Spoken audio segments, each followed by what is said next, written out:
بسم اللہ الرحمن الرحیم۔ السلام علیکم میرے سب سننے والوں کو۔ اللہ تعالیٰ آپ کی سب پریشانیاں دور کرے۔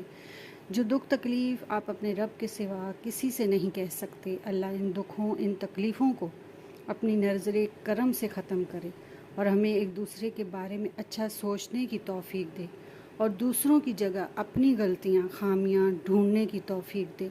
اللہ پاک ہمیں ہر ناگہانی آفت سے آپ کو اور مجھے بچا کے رکھے۔ آج کا واقعہ جو میں آپ سے بیان کرنے لگی ہوں وہ ایک سونار کا واقعہ ہے، لیکن یہ واقعہ آپ کو کچھ سوچنے پر مجبور کرے گا۔ تو ایک سونار تھا، اس کے پاس بہت قسم کے جو ہیرے تھے، جواہرات جو ہوتے ہیرے موتی تھے نا۔ تو یہ آج سے بہت سال پہلے کا واقعہ، جب انڈیا اور پاکستان ایک ہوا کرتے تھے۔ تو کسی محفل میں بیٹھا ہوا تھا، تو اس نے وہ موتی نکالے۔ اس نے کہا کہ یہ موتی ایک نکالا، اس نے کہا یہ اتنا پیارا موتی کہ رات کو چمکتا ہے، اور اس کے بہت سارے اور فائدے اس نے جو ہے نا مجلس میں بیٹھ کر بیان کیے۔ اسی مجلس میں ایک چور تھا، چور بیٹھا ہوا تھا۔ اب اس کا دل اس موتی پہ آ گیا۔ تو جیسے ہی وہ مجلس ختم ہوئی، سب ادھر ادھر جانے لگے، تو اس چور نے اس جوہری سے پوچھا کہ آپ کہاں جا رہے ہو؟ تو اس نے کہا میں بمبئی جا رہا ہوں۔ تو اسے کہا یہ تو بہت اچھی بات ہو گئی، میں بھی وہاں کا ہی سفر کرنے والا تھا، چلو اچھا ہو گیا کہ ہم ایک دوسرے کے ساتھی بن جائیں گے۔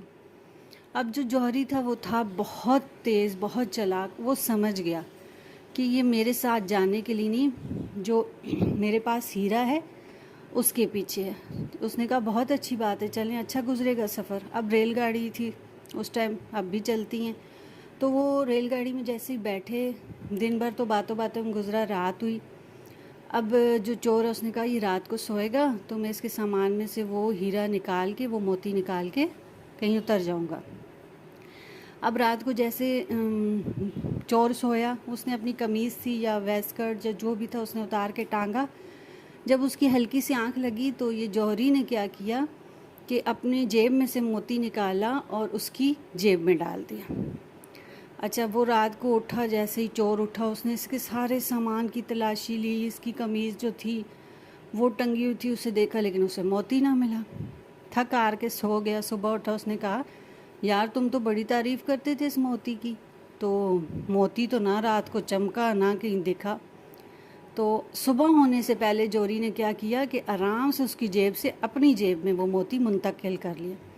اب جب اس نے پوچھا تو جوہری نے موتی نکال کے دکھایا، اس نے کہا موتی تو یہ رہا۔ اب وہ ہکا بکا چور کہ یہ کیسے ہو سکتا ہے۔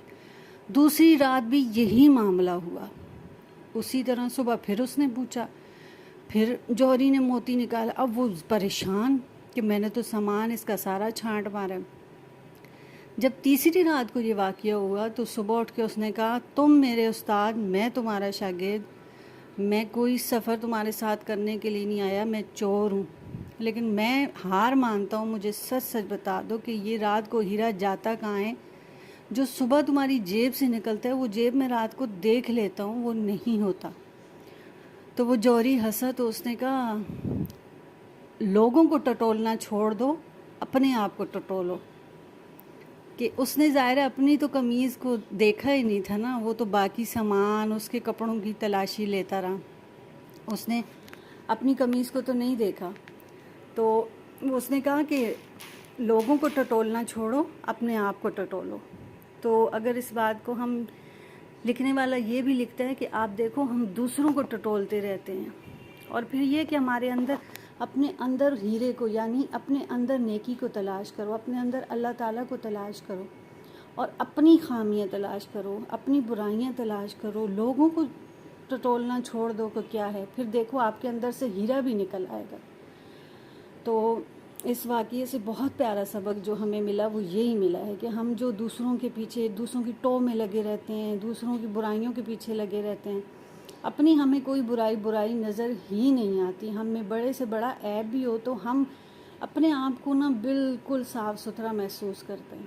تو جس دن ہمیں اپنی برائیاں نظر آ گئیں تو اس دن ہمیں کامل انسان بن جائیں گے۔ اور دعا کریں تھوڑا تھوڑا کر کے، ایک دم دنیا کی یہ لت جو ہوتی ہے یہ آتے نہیں چھوٹتی، نشہ جو جیسے نہیں چھوٹتا نا جلدی جلدی، یہ آتے بھی نہیں چھوٹتی۔ کوشش کریں کہ آہستہ آہستہ اپنی آپ، ہمیں پتہ ہوتا ہے ہماری یہ عادت بری ہے لیکن ہم مانتے نہیں ہیں نا، پتہ ہوتا ہے تو اس کو آہستہ آہستہ ختم کرنے کی کوشش کریں، اپنے اندر ٹٹولیں، لوگوں کو ٹٹولنا چھوڑ دیں۔ اللہ پاک مجھے بھی توفیق دے اور